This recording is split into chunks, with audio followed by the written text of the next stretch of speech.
안녕하세요, ep시바입니다. 오늘은 제가 성숙한 크리스천들의 비법이라는 제목으로 한번 이야기를 해보면 좋을 것 같아요. 여러분들은 성숙한 크리스천이신가요? 제가 이제 이 성숙하다는 개념들, 그리고 우리가 전인격적으로 자라나야 된다라는 또 성화라는 개념들, 이런 개념들을 사실은 계속 제 컨텐츠에서 다루고 있었다고 저는 생각을 해요.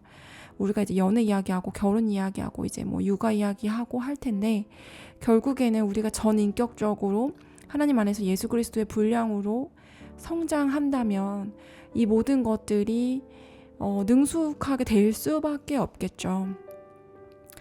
세상에서 말하는 어떤 스펙적인 성장이 아니라 하나님 안에서 우리가 본질적인 영적인 성숙을 추구하는 그러한 상황 가운데 놓여져 있는 것이고, 그것이 피할 수 없는 방식으로 직면하게 하는 게 바로 이렇게 믿음의 가정을 세우는 과정을 통해서이지 않을까라는 생각이 들어요. 여러분들 근데 한번 생각을 해보세요. 정말로 성숙하기를 원하시나요? 제가 두 가지 상황을 드릴 테니까 두 가지 상황 중에서 한 가지를 선택을 해보시면 좋을 것 같아요. 하나는 뜨거운 용광로입니다. 아주 팔팔팔팔 끓는 아주 빨간색의 용광로를 생각해 보시면 좋을 것 같아요. 그리고 두 번째는 꽝꽝 얼어버린, 추워서 어떻게 막 이렇게 감당이 안 될 정도의 빙하 같은 곳입니다. 여러분들은 만약에 딱 둘 중에 하나만 선택해야 한다면 어디를 선택하실까요? 물론 둘 다 별로 이렇게 썩 괜찮은 선택지가 아닌 것처럼 보이지만, 만약에 정말 둘 중에 하나만 선택해야 한다면, 선택하기가 좀 어려우시다면 제가 하나를 덧붙여 보도록 하겠습니다. 여기에다가요, 여러분들 사랑이라는 단어를 넣어보세요. 여러분들 지금 배우자와 아주 뜨거운 사랑을 하고 싶으세요? 아니면 서늘하다 못해 냉랭해서 그냥 뭐 이렇게 차가운 유리가 서로 막 닿을 것 같은 그런 사랑을 하고 싶으신가요?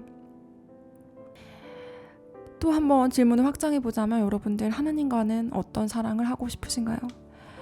어쩌면 하나님과 사랑조차 하지 않으려는 어떤 거리감을 두고 서늘한 상태에서 놓여지는 것에 그냥 만족하고 있지 않을까?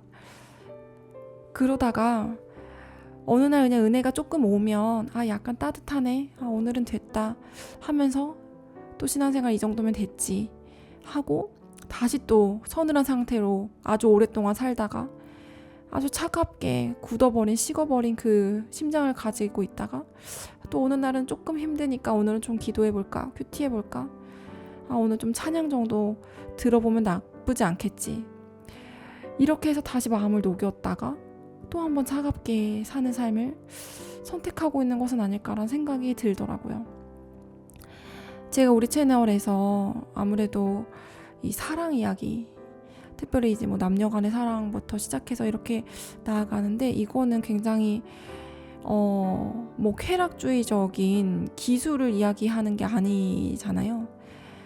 진정한 의미로 우리가 정말 뜨겁게 사랑하는 것이 무엇일까에 대해서 저는 요즘 또 한번 다시 고민하고 있는 것 같습니다.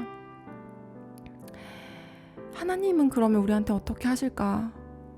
라고 했을 때, 사실은 하나님도 두 가지 면을 다 가지고 계실 수 있겠다. 더 구체적으로 생각을 한다면, 하나님이 사실은 우리를 뜨겁게 사랑하고 싶으신 게 맞죠. 그런데 우리를 뜨겁게 사랑하시기 위해서는 그 사랑을 받아들여야 하는 전제 조건이 있는 것 같아요. 왜냐하면 뜨거운 사랑은 어쩌면 아플 수도 있잖아요. 어느 시점에서는 약간의 내적인 또 외적인 갈등이 하나님과 있을 수 있습니다. 그런데 그것들을 감수하고라도 너가 나랑 뜨겁게 사랑하겠니? 라는 것들을 하나님이 요즘 저한테도 물으시는 것 같다라는 생각이 들어요. 그런데 저는 모르겠어요. 저는 차가운 사랑보다는 뜨거운 사랑이 낫다라는 것을 하나님 앞에 선택하고 싶거든요. 지금도 약간 음악이 끝나니까 갑자기 좀 차가워지잖아요. 저는 이렇게 차가운 상태보다는 차라리 하나님과 뜨겁게 사랑하고 싶다. 네, 뜨거운 마음으로 그냥 아프더라도 조금 고통이 있더라도 뜨겁게 사랑하고 싶다라는 쪽으로 계속 기울게 되는 것 같습니다. 여러분들은 어떠신가요? 우리가 하나님을 뜨겁게 사랑하고 또 사람들을 뜨겁게 사랑했으면 좋겠다. 차가운 관계보단 뜨거운 관계가 낫겠다라는 생각을 하는데, 그러면 그 뜨거운 관계가 유지되기 위한 조건이 있습니다. 제가 잠언 말씀 들려드리도록 할게요. 훈계를 좋아하는 자는 지식을 좋아하거니와 징계를 싫어하는 자는 짐승과 같으니라. 하나님이 가장 화나실 때는 사실은 우리를 빙하기에 놓게 하시는 것 같아요. 아무런 간섭도 없고 아무런 음성도 들려주시지 않습니다. 어떤 설교를 들어도 내 마음이 영원히 녹지를 않아요. 그런 상태가 가장 사실은 하나님 안에서 최악의 상태이죠. 사람과의 관계에서도 마찬가지고 배우자와도 마찬가지입니다. 진짜 이혼하는 사람들은 되게 심각하게 싸우는 커플일 수도 있겠지만 그것보다는 아주 냉랭하게 식어버려서 서로에 대해서 어떤 기대도 남아있지 않는 상태입니다. 이 사람이 나 몰래 어디서 바람을 폈더라도 그럴 것 같았다 라고 아주 냉정하게 이야기할 수 있는 상태가 더 위험한 거 아닐까요? 우리가 만약에 하나님과 이렇게 차가운 상태가 되지 않으려면 어떻게 해야 할까요? 하나님이 우리를 가만히 내버려 두지 않으려면 차라리 훈계를 받아야 하는 것이구나 라는 점인 거죠. 차라리 하나님한테 좀 뜨겁게 혼이 나더라도 그러더라도 하나님의 관계 가운데 머물러 있는 것이 낫겠다, 나은 것이다 라는 생각이 우리 가운데 있으면 너무 좋겠다라는 생각을 합니다. 거만한 자가 벌을 받으면 어리석은 자도 지혜를 얻겠고 지혜로운 자가 교훈을 받은 즉 지식이 더하니라. 우리가 만약 지금 거만한 상태라면 벌을 받으면 지혜를 얻을 수 있습니다. 우리가 만약 지금 지혜로운 자라면 교훈을 더 받으면 거기에 지식이 더 더해질 수 있는 거예요. 그래서 우리가 정말 훈계에 착심하며 지식의 말씀에 귀를 기울이는 상태였으면 좋겠어요. 훈계에 착심하다라는 이 착심이라는 단어가 우리가 흔히 쓰는 단어가 아니잖아요. 착 달라붙는다 할 때 착이겠죠. 그래서 우리의 마음을 어디에 두고 있는가 하나님이 우리한테 분명히 말씀하시거든요. 우리와 하나님과의 관계가 냉랭해지기 전에 반드시 어떤 말이 있었을 겁니다. 반드시 내가 그 사람하고 멀어지기 전에 그 사람이 나한테 이 관계가 소중했다면 어떤 피드백을 줬을 거예요. 근데 우리가 그 피드백에 정말 착심해서 생각했는지, 내가 이렇게 했던 게 그 사람 마음이 힘들었겠구나, 그 사람이 이렇게 느꼈구나에 대해서 정말 인정했는지를 우리가 한번 보면 어떨까요? 제가 이제 얼마 전에 어떤 친구한테 이런 이야기를 했어요. 그 친구가 저보다 나이가 한참이 어린데, 근데 이제 같이 이렇게 동역했던 시간들이 있었거든요. 근데 참 안타까운 부분들이 있더라고요. 저는 그 친구랑 되게 잘 지내고 싶었는데, 제가 이런 부분은 정말 안 된다 하는 부분들이 있어요. 근데 그것 중에 하나는 뭐냐면, 제가 상담할 때도 다른 것은 다 괜찮다, 정말 세상이 지탄하는 그런 죄를 짓고 오셔서 저한테 저는 이런 죄가 있습니다 라고 고백하는 거 생각보다 또 있으시거든요. 정말 극단적으로 있습니다. 근데 그런 죄를 저한테 나눠주시는 거 제가 뭐라고 거기다 대고 뭐라고 할 수 없는 거죠. 왜냐면 고백을 하는 사람 앞에서는 그렇잖아요. 그게 정말 하나님 마음일 수도 있을 것 같은데, 근데 어떤 분한테는 그냥 정말 상담이고 뭐고 그냥 그만두시고 앞으로도 저를 찾아오시지 말라고 얘기하는 경우가 있어요. 정말 드문데 제가 확률적으로 봤을 때 정말 0.1%? 근데 이제 그런 분들이 뭐냐면 거짓입니다. 저는 거짓에 대해서 되게 민감한 사람이라고 생각해요. 그래서 거짓말을 하는 것도 저는 되게 싫어하고, 그리고 거짓된 심정으로 사람들을 대하는 것을 정말 싫어해요. 그러니까 차라리 좀 뭔가 마음에 안 들면 마음에 안 든다, 뭐 마음에 들면 마음에 든다라고 이야기를 하는데, 그것들을 감추거나 아니면 상담을 오실 때도 자기 실제 마음은 예를 들면 지금 연인이랑 헤어지고 싶지 않아요. 근데 제가 만약에 헤어지는 쪽이 맞는 것 같다 이렇게 얘기를 할 때 그냥 저도 헤어질게요. 그러니까 마음에 없는 말인데 이거를 훈계에 착심하는 마음에서 하는 것이 아니라 그냥 저를 속이기 위해서 하는 말 있죠. 그러니까 그런 말들을 저는 되게 싫어합니다. 그리고 그게 저는 되게 예민하게 받아들이는 것 같아요. 근데 사실 저뿐만이 아니라 모든 사람이 사실은 그렇다고 생각하거든요. 근데 사람들이 정말 모르는 것은 무엇이냐면 인간관계를 속일 수 있다라고 생각하고, 그리고 하나님도 속일 수 있다라고 생각하는 거죠. 그래서 하나님이 예를 들면 우리에게 어떤 것들을 지적해 주실 때, 어떤 것들을 말씀해 주실 때 이거 아닌데요? 라고 얘기하는 거예요. 이거 저 이렇게 한 적 없는데요? 저 진짜 제 마음 이거 아닌데요? 라고 얘기하는 거죠. 그러면 그 다음에는 하나님이 어떻게 나오실까요? 이게 되게 어려운 지점이라고 저는 생각을 합니다. 하나님이 분명히 우리한테 기회를 아주 충분히 주시는 분이시거든요. 이게 우리가 하나님이 징계하시는 것이 정말 무지막지한 징계가 아닙니다. 제가 요즘 느끼는 것은 무엇이냐면 하나님은 정말 오래 참으시는 분이다라고 느껴요. 저에 대해서 특히 하나님이 정말 오래 참으셨구나라는 것들을 요새 되게 많이 느끼고 있는 것 같아요. 그래서 하나님이 우리가 준비가 되지 않았을 때는 우리를 징계하시지 않습니다. 이 점이 얼마나 놀라운지에 대해서 우리가 다시 한번 생각해 보면 좋을 것 같아요. 우리가 제가 하나님이 어떤 말씀을 해주셔도 제가 달게 그 말씀에 대해서 받아들이겠습니다라는 그런 마음의 태도가 되어 있지 않으면 하나님은 우리한테 뭐라고 하시지 않는다는 거예요. 하나님이 보시기에 이건 정말 잘못됐어. 너 지금 거짓된 마음이 있는 거, 거짓말 하는 거, 그리고 이렇게 나에 대해서 함부로 하는 거, 사람들에 대해서 쉽게 그 사람에 대해서 욕하고 뒤에서 비판하고 쉽게 약한 사람의 피를 흘린 거, 너 그거 내가 다 알아. 근데 내가 참고 있는 거야 라는 거죠. 근데 한편으로는 이게 되게 무서운 거예요. 참고 계시지만 모르시는 게 아니라는 거죠. 참고 계시지만 우리가 거기에 대해서 받아들일 준비가 되어 있지 않을 때 일정 부분 우리는 하나님과 거리를 두게 될 수밖에 없습니다. 그렇지 않습니까? 왜냐하면 하나님은 철저하게 공의로우신 분이기 때문이에요. 하나님이 사랑이시라는 것에 많은 크리스찬들이 안심하는 것 같습니다.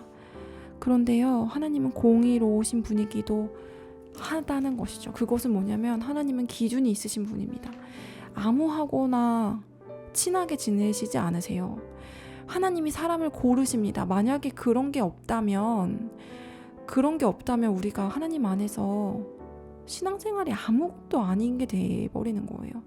우리가 어떠한 모습으로 신앙생활을 해도, 어떠한 모습으로 하나님을 대해도, 함부로 사람을 미워하고 함부로 사람을 욕하고 함부로 영혼에 대해서 판단하더라도 그래도 하나님이 이 사람하고 저 사람하고 똑같이 대하신다.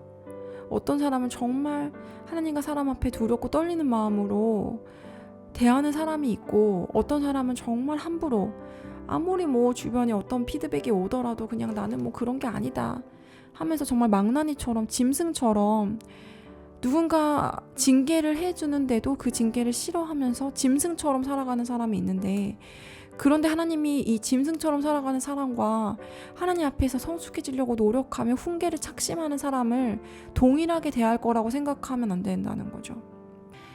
하나님이 어쨌든 하나님의 말을 잘 듣는 사람을 더 가까이 두시지 않을까요? 우리가 이거에 대해서 정말 많이 간과하고 있구나, 또 나도 그랬구나 라는 생각을 많이 합니다. 잠언 24장 12절에 이런 말씀이 있습니다. 각 사람의 행위대로 보응하시리라.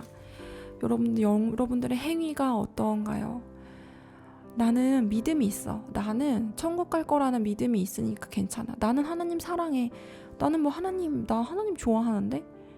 근데 여러분, 하나님을 우리가 정말로 사랑한다면 그 사랑한다는 마음은 반드시 행위로 나타나게 되어 있습니다. 그래서 여러분, 우리의 믿음은 반드시 드러난다는 거예요. 교회 안에서요, 솔직히 말하면 딱 보면 알아요. 어떤 사람이 하나님을 더 사랑하는지. 그 사람이 하는 행위를 보면 안다는 겁니다.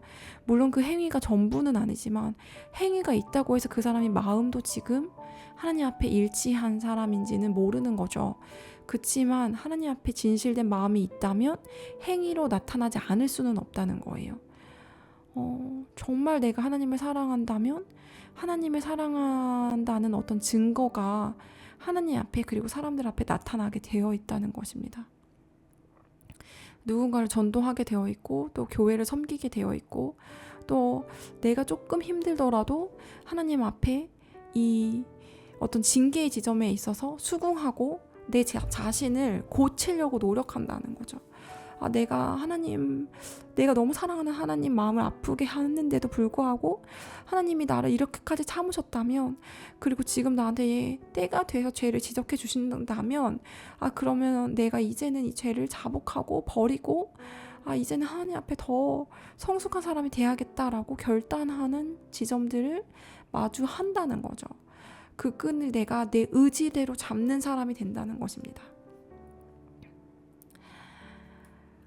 친구의 아픈 책망은 충직으로 말미암는 것이나 원수의 잦은 입맞춤은 거짓에서 난 것이니라. 여러분은 어떤 친구를 선택하십니까? 아픈 책망을 하는 친구, 그리고 잦은 입맞춤을 하는 친구. 제가 보니까요, 저는 어렸을 때는 누군가한테 이렇게 쓴소리를 하는 것이 참 힘들었던 것 같아요. 제가 이제 그런 것들을 많이 받고 자라지도 않았고, 그리고 그랬을 때 관계가 괜히 불편해지는 것이 싫었던 것 같습니다. 근데 어느 날 보니까 너무 이렇게 다 좋다 하다 보면 어느 순간에 이게 이제 쌓이더라고요. 그러니까 어느 정도의 공의가 인간관계에서도 없다면 이런 게 불편해라는 것들을 서로 공유하지 않는다면 결국에는 그 관계가 어떤 시점에 그냥 종말을 가져오는 거죠. 근데 그렇게 되지 않으려면은 딱 한 가지 방법밖에 없는데, 내가 불편할 때 그 불편한 것을 티를 낼 수 있는, 정확히 얘기하면 소통이 가능한, 그 지점까지도 소통이 가능한 사람이어야 오래 남더라고요.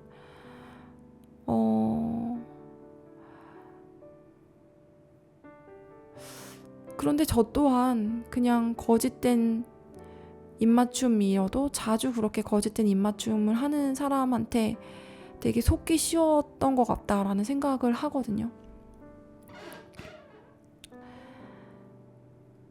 그렇습니다. 여러 가지 생각이 드는데 여러분들은 어떤 생각이 드나요?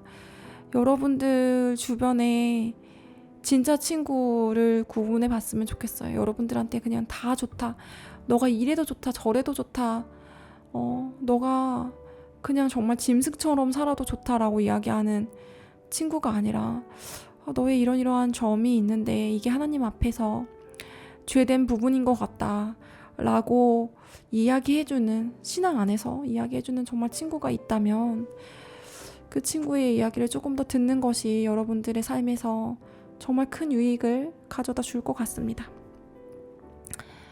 저 또한 그런 사람이 되고 싶다는 생각이 들고, 제가 이제 유튜브를 하면서 제일 필요한 게 피드백이거든요.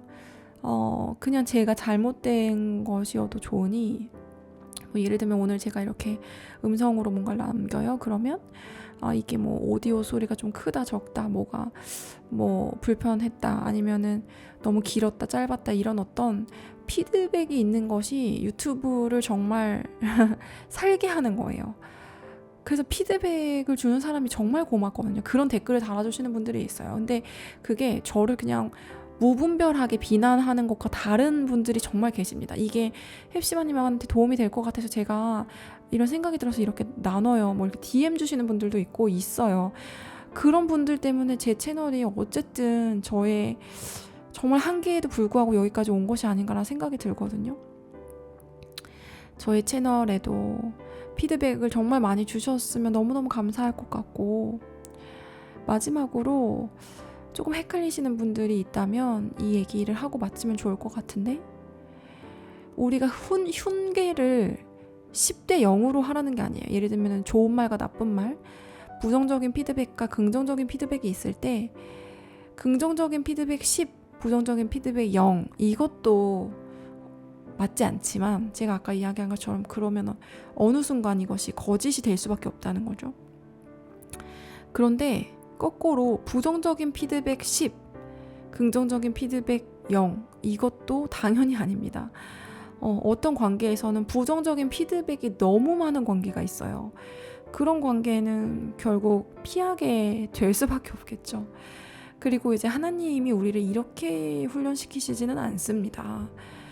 만약에 하나님이 나한테 훈계가 너무 자주 있다 하는 분들이 있다면 내가 약간 오해하고 계시는 경우가 많죠. 그리고 만약에 하나님의 훈계가 진짜 자주 있다라고 했다면 하나님의 특별한 훈련 기간일 수도 있고, 그것은 그 사람이 동의했기 때문에만 가능한 그런 기간일 것입니다. 만약에 내가 동의한 적이 없는데, 이 시간을 하나님 앞에 정말 이렇게 보내겠습니다라고 동의한 적이 없는데 하나님이 너무 자주 책망하시는 것 같다라고 느낀다면 그것은 한 번쯤 성령님 안에서 분별할 필요가 있는 것 같아요. 내가 그냥 나의 지나는 과정, 환경이 너무나도 비난과 무분별한 책망이 넘쳤던 그러한 상황이어서 내가 그렇게 하나님을 오해하고 있는 것은 아닌가라는 점을 또 체크해 보는 것도 너무 필요할 것 같습니다. 이렇게 긴 컨텐츠 들어주셔서 감사드리고, 아주 좋은 이야기만, 달콤한 이야기만 있는 게 아닌데, 사실 제 컨텐츠에 제 채널을 들어주시는 분들이 정말 저는 성숙한 크리스찬들을 지향하는 그런 분들이라고 생각해서 정말 진심으로 자랑스럽습니다. 우리가 하나님 안에서 더 많이 성화되었으면 좋겠고, 하나님의 훈계를 달게 받아 성숙한 크리스찬으로 이 땅에 진실된 영향력을, 정말로 균형 잡힌 사랑의 영향력을 끼치는 우리 구독자분들 되시기를 제가 기도하겠습니다. 샬롬한 하루 되시고 또 다음 시간에 찾아뵙도록 할게요. 감사드려요. 샬롬.